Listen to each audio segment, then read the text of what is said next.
Ezra గ్రంథము 6వ అధ్యాయము.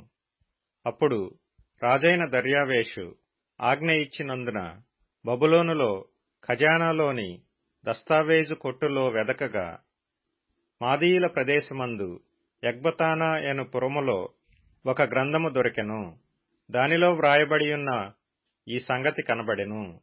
రాజైన కోరెషు ఏలుబడిలో మొదటి సంవత్సరమందు అతడు యెరూషలేములో ఉండు దేవుని మందిరమును గూర్చి నిర్ణయించినది, బలులు అర్పింపదగిన స్థలముగా మందిరము కట్టింపబడవలెను. దాని పునాదులు గట్టిగా వేయబడవలెను. దాని నిడివి 60 మూరలను, దాని వెడల్పు 60 మూరలను ఉండవలెను. 3 వరుసలు గొప్ప రాళ్ల చేతను, ఒక వరుస క్రొత్త మ్రానుల చేతను కట్టింపబడవలెను.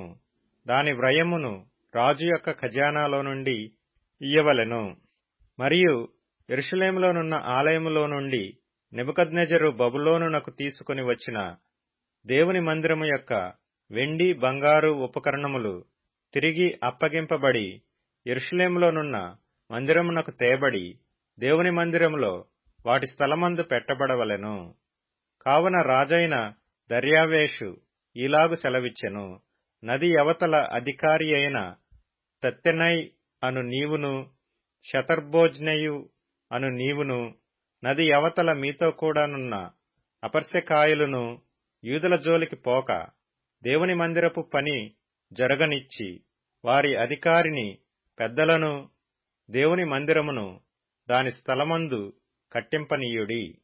మరియు దేవుని మందిరమును కట్టించున్నట్లుగా యూదుల యొక్క పెద్దలకు మీరు చేయవలసిన సహాయమును గూర్చి మేము నిర్ణయించినదేమనగా, రాజు యొక్క సొమ్ములో నుండి, అనగా నది అవతల నుండి వచ్చిన పన్నులో నుండి వారు చేయు పని నిమిత్తము తడవు ఏమాత్రమునూ చేయక వారి వ్రయమునకు కావలసిన దాని ఇయ్యవలెను.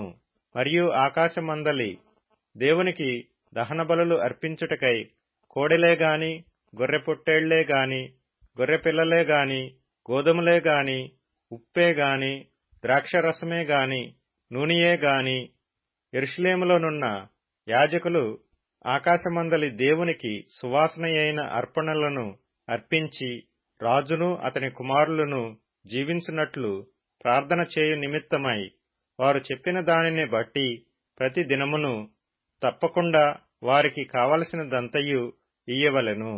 ఇంకనూ మేము నిర్ణయించినదేమనగా, ఎవడైనను ఈ ఆజ్ఞను భంగపరచిన ఎడల వాని ఇంటి వెన్నుగాడి ఊడదీయబడి నిలువనెత్తబడి దానిమీద వాడు ఉరితీయింపబడును. ఆ తప్పును బట్టి వాని ఇల్లు పెంటరాసి చేయబడును.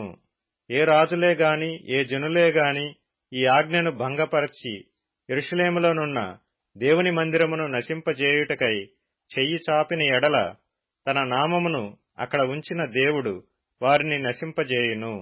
దర్యావేషు అను నేనే ఈ ఆజ్ఞ ఇచ్చితిని. మరియు అది అతివేగముగా జరగవలెనని వ్రాయించి అతడు తాకీదుగా పంపించెను.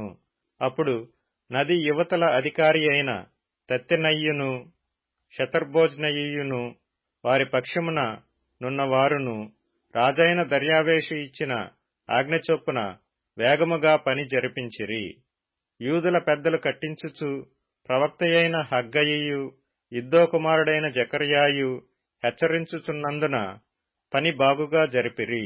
ఈ ప్రకారము ఇశ్రాయేలీల దేవుని ఆజ్ఞననుసరించి వారు కట్టించుచు కోరెషు, దర్యావేషు, అర్తహషస్త అను పారసీక దేశపు రాజుల ఆజ్ఞ చొప్పున ఆ పని సమాప్తి చేసిరి. రాజైన దర్యావేషు ఏలుబడియందు 6వ సంవత్సరము అదారు నెల 3వ నాటికి మందిరము సమాప్తి చేయబడెను. అప్పుడు ఇశ్రాయేలీయులను, యాజకులను, లేవీయులను, చెరలో నుండి విడుదల నొందిన తక్కిన వారును దేవుని మందిరమును ఆనందముతో ప్రతిష్ఠించిరి. దేవుని మందిరమును ప్రతిష్ఠించినప్పుడు 100 ఎడ్లను, 200 పొట్టేళ్లను, 400 గొర్రెపిల్లలను ఇశ్రాయేలీలకందరికిని పాప పరిహారార్థ బలిగా ఇశ్రాయేలీల గోత్రముల లెక్క చొప్పున 12 మేకపోతులను అర్పించిరి. మరియు వారు యెరూషలేములోనున్న దేవుని సేవ జరిపించుటకై మోషే యొక్క గ్రంథమందు వ్రాసిన దానిని బట్టి తరగతుల చొప్పున యాజకులను, వరుసల చొప్పున లేవీయులను నిర్ణయించిరి. చెరలో నుండి విడుదల నొందిన వారు మొదటి నెల 14వ దినమున పస్కా పండుగ ఆచరించిరి. యాజకులను, లేవీయులను తమను తాము పవిత్రపరుచుకొని పవిత్రులైన తరువాత చెరలో నుండి విడుదల నొందిన వారందరి కొరకును, తమ బంధువులైన యాజకుల కొరకును, తమ కొరకును పస్కా పశువును వధించిరి. కావున చెరలో నుండి విడుదల నొంది తిరిగి వచ్చిన ఇశ్రాయేలీయులను ఇశ్రాయేలీల దేవుడైన యెహోవాను ఆశ్రయించుటకై దేశమందుండు అన్యజనులలో అపవిత్రత నుండి తమను తాము ప్రత్యేకించుకొనిన వారందరూ వచ్చి తిని పులియని రొట్టెల పండుగను 7 దినములు ఆనందముతో ఆచరించిరి. ఎలయనగా ఇశ్రాయేలీల దేవుని మందిరపు పని విషయమై వారి చేతులను బలపరచుటకు యెహోవా అష్షూరు రాజు హృదయమును వారి వైపు త్రిప్పి వారిని సంతోషింపజేసెను.